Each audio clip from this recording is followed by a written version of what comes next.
Todo mundo começa com metas ambiciosas, né? Dobrar a receita, conquistar um mercado novo, atingir o pico de performance. Mas aí vem o dia a dia e a gente percebe que existe um abismo entre a ambição e a execução. E se o problema não for a meta? E se o gargalo for o sistema que a gente usa para chegar lá? É exatamente isso que a gente vai analisar hoje.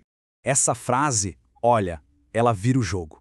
Ela mostra uma verdade que muita gente ignora. O sucesso não é sobre um esforço heróico, um pico de força de vontade. Na verdade, ele é o resultado quase inevitável de sistemas bem construídos dos nossos hábitos diários. Então, o ponto central é esse aqui. As metas são ótimas para dar uma direção, para apontar o norte, mas são os sistemas que garantem o progresso real. Pensa assim, a meta é o topo da montanha, o sistema é o caminho, é o ato de escalar passo a passo, com consistência. E o que a gente vê aqui é algo bem contraintuitivo. Vencedores e perdedores, muitas vezes eles têm exatamente a mesma meta. A diferença não está no que eles querem, mas em como eles fazem. O sistema é o que diferencia. Focar só na meta te dá um momento de sucesso. Agora, focar no sistema, bom, aí você constrói uma máquina de sucesso contínuo. Ok, se o conceito é tão simples, por que é tão difícil de executar na prática? A resposta está na nossa biologia. A gente não está lutando contra a falta de disciplina. A gente está lutando contra o nosso próprio cérebro, que foi programado ao longo de milênios para ser eficiente. 40%. Guarda esse número. É a fatia do nosso dia que é totalmente governada por hábitos, por ações que a gente nem pensa para fazer. Quase metade da nossa vida acontece no piloto automático. E isso não é um defeito, é um mecanismo de sobrevivência do cérebro. Lembra de quando aprendeu a dirigir? Cada movimento exigia concentração total, né? Hoje é possível dirigir e, ao mesmo tempo, planejar uma reunião. Sabe por quê?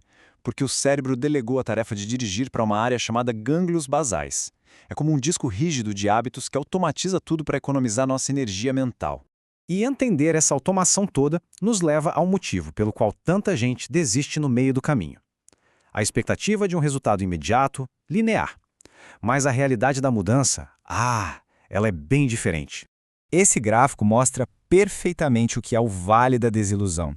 A gente espera uma linha reta para cima, mas a realidade é um longo platô, onde parece que nada acontece. Mas é ali, no silêncio, que o potencial está sendo acumulado.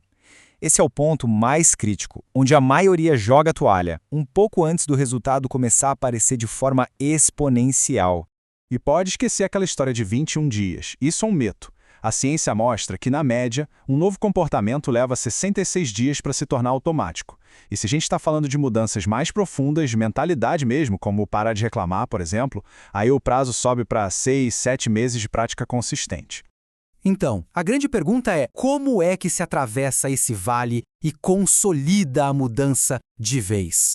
O segredo não é forçar um comportamento, o segredo é reprogramar a identidade. A mudança que dura, que se sustenta, ela sempre vem de dentro para fora.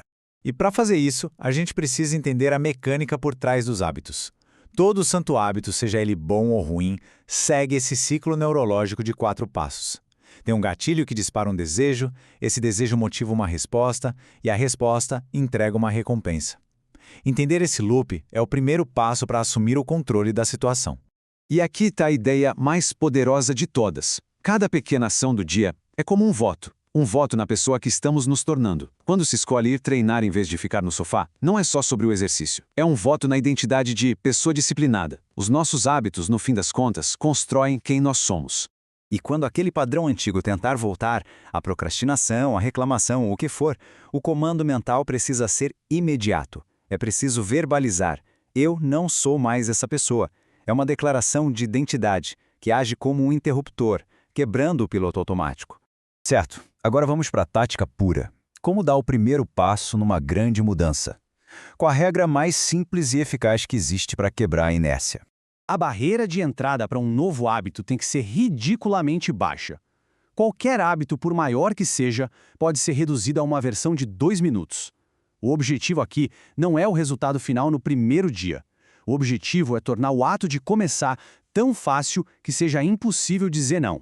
E essa frase resume toda a estratégia. No começo, a consistência é muito mais importante que a intensidade. Dominar o ato de simplesmente aparecer, de fazer o mínimo todos os dias, é o que constrói a nova identidade e cria o embalo necessário para o hábito se firmar de vez. Agora a análise se volta para dentro. Quais são os sistemas automáticos que hoje estão sabotando os resultados? E mais importante, qual é aquele único hábito que, se for implementado com consistência, teria um maior impacto positivo na performance? E para fechar, lembre-se, a gente não se eleva ao nível das nossas metas, a gente cai ao nível dos nossos sistemas. A pergunta fundamental não é o que se quer alcançar, mas quem é preciso se tornar para chegar lá.